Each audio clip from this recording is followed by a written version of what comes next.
මේ මාව බලයට ගෙනාපු තරුණ යාළුවෝ දෙන්නෙක් හම්බුණා. මඩ නාගෙන ඉන්නවා දැන්. දැන් මං ඇහුවා මේ අර ලක්ෂ 12ට දෙනවා කිව්ව කාර් එක ඕනේද කියලා.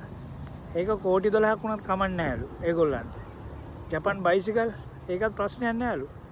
මේ තෙල් එහෙම නැත්තරම නැති වුණත් මේ ඊළඟ පාරක් දෙනවලු මට. දන්නවද? මම පොඩ්ඩක් බල් යන්න හැබැයි දැන් මඩ නාගෙන ඉන්නේ. මඩ නෑවත් අර උසස් අධ්‍යාපන ලබන විශ්වවිද්‍යාලවල ඉන්නේ.